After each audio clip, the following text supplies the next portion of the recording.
Assalamualaikum warahmatullahi wabarakatuh. Perkenalkan, nama saya Nabila Syafutri dengan NPM 224111007. Di sini saya akan mencoba memaparkan materi mata kuliah manajemen keuangan, yaitu dengan tema rumus dan perhitungan rasio keuangan.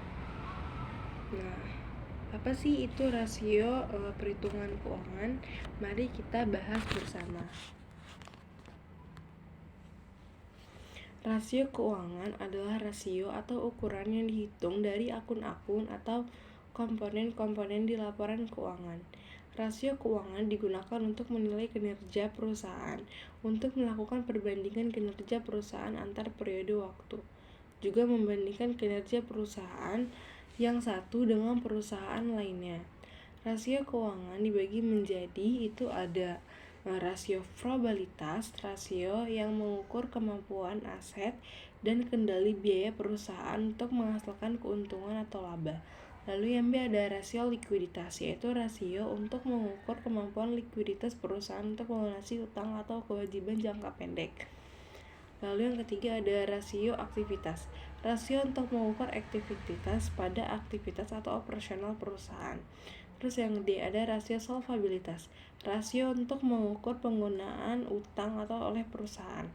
Terus E ada rasio pasar, yaitu rasio terkait dengan kepemilikan investor atas saham perusahaan. Nah, lalu ada macam-macam rasio keuangan. Yang pertama itu ada rasio profitabilitas. Rasio ini mengukur sejauh mana perusahaan mampu menghasilkan laba dari kegiatan operasionalnya. Beberapa contoh rasio profitabilitas meliputi rasio laba bersih terhadap penjualan, rasio laba bersih terhadap aset, dan rasio laba bersih terhadap ekuitas. Nah, lalu yang kedua ada rasio likuiditas. Rasio ini mengukur kemampuan perusahaan untuk memenuhi kewajiban jangka pendeknya. Rasio likuiditas melibatkan perbandingan antara aset lancar dengan kewajiban lancar. Contoh rasio likuiditas adalah rasio lancar dan rasio cepat. Nah, lalu yang ketiga ada rasio solvabilitas. Rasio ini menunjukkan kemampuan perusahaan untuk memenuhi kewajiban jangka panjangnya. Rasio solvabilitas melibatkan perbandingan antar utang jangka panjang dengan ekuitas atau aset perusahaan. Contoh rasio solvabilitas adalah rasio utang terhadap ekuitas dan rasio utang terhadap aset. Lalu yang keempat itu ada rasio efisiensi. Rasio ini mengukur seberapa efisien perusahaan dalam menggunakan sumber daya untuk menghasilkan pendapatan. Contoh rasio efisiensi meliputi rasio perputaran persediaan, rasio perputaran piutang, dan rasio perputaran aset. Lalu yang kelima itu ada rasio pasar.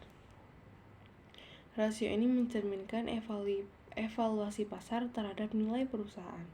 Rasio pasar melibatkan perbandingan antar harga saham dengan pendapatan per saham atau ekuitas per saham.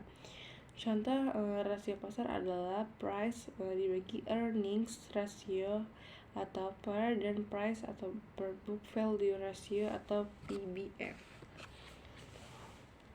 Nah, itu kalau teman-teman tahu ada rumus rasio likuiditas, yaitu sama dengan rasio lancar atau aset lancar atau kewajiban lancar dikali 100% atau quick ratio cepat dibagi kas plus piutang plus efek utang lancar dikali 100%. Kas rasio plus efek dibagi utang lancar milik perusahaan dikali 100%.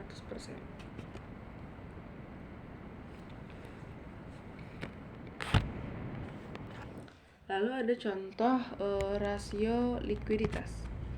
Nah, cara menghitung current ratio sesuai standar akuntansi keuangan. Current ratio paling umum dipakai untuk menganalisis posisi modal kerja perusahaan dengan membandingkan antar jumlah aktiva lancar dengan utang lancar sesuai akuntansi. Current ratio menunjukkan tingkat keamanan kreditor jangka pendek untuk membayar hutang-hutang perusahaan. Nilai rasio yang tinggi tidak menjamin bahwa suatu perusahaan bisa membayar hutang yang telah jatuh tempo. Rumus current ratio atau aktiva lancar atau kewajiban lancar. Piutang dagang 100. Nah, itu ada piutang lain-lain itu ada 2 juta. Piutang dagang ada 100 juta. Piutang lain ada total 2 juta. Lalu ada persediaan 75 juta, perlengkapan 5 juta, utang dagang 20 juta, utang bank ada 10 juta. Lalu ada utang lain-lain 15 juta, diminta hitung rasio keuangan likuiditas perusahaan tersebut menurut rasio lancar, rasio kas. Aktiva lancar sama dengan kas plus piutang dagang, piutang lain-lain plus persediaan. Perlengkapan usaha 50 juta ditambah 100 juta ditambah 2 juta ditambah 75 juta ditambah 5 juta sama dengan 232 juta. Untuk rumus rasio profitabilitas, yaitu rasio lancar dibagi aset lancar atau kewajiban lancar dikali 100%. Itu ada quick rasio cepat. Lalu ada kas rasio, kas plus efek atau utang lancar milik perusahaan dikali 100. Lalu di sini ada rumus rasio solvabilitas. Rumus debit to total aset rasio dibagi total uang. Rumusnya adalah debit to total aset rasio sama dengan total uang dibagi total aset. Semakin tinggi rasio ini, semakin besar risiko solvabilitas karena perusahaan memiliki kewajiban untuk membayar hutang dalam jangka. Ada rumus efisiensi, rasio efisiensi. Untuk menghitung efisiensi kerja, rumus yang bisa digunakan adalah input atau output sama dengan efisiensi dibagi 100 dalam persen. Lalu ada rumus rasio pasar. Rasio pasar terhadap buku sama dengan kapasitas pasar dibagi nilai buku. Rumus pertama akan memberi Anda informasi tentang setiap saham, sedangkan rumus kedua akan memberi Anda wawasan tentang nilai total perusahaan. Nah, setelah kita membahas apa itu macam-macam rasio dan apa itu rasio, dapat kita simpulkan mata kuliah ini membahas tentang pelajaran tentang penjelasan, pengenalan, penyesuaian, penyusunan, dan penerapan pengelolaan keuangan perusahaan terkait dengan analisis laporan keuangan, lingkungan keuangan, analisis nilai waktu dari uang, model penilaian obligasi dan saham, analisis biaya modal, teknik penganggaran modal, dan analisis arus kas, proyek yang relevan terkait manajemen keuangan dengan proses perencanaan, pengendalian, dan pengambilan keputusan di bidang keuangan.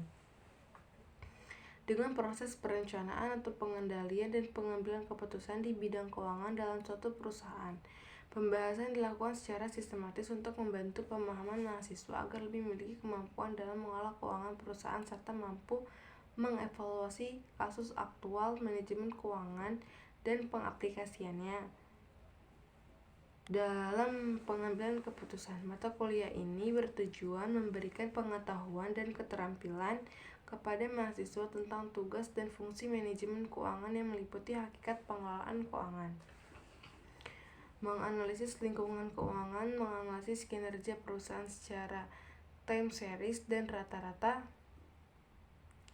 industri, menganalisis nilai waktu dari uang, menganalisis penelitian saham dan obligasi perusahaan, menganalisis biaya modal perusahaan, menganalisis penganggaran modal, menganalisis arus kas proyek. Metode pembelajaran dalam perkuliahan ini adalah metode diskusi dan tanya jawab. Penggunaan metode pembahasan diberikan pada pembelajaran berdasarkan masalah. Mungkin cukup sekian yang dapat saya paparkan pada video kali ini. Saya akhiri, billahi taufiq wal hidayah. Wassalamualaikum warahmatullahi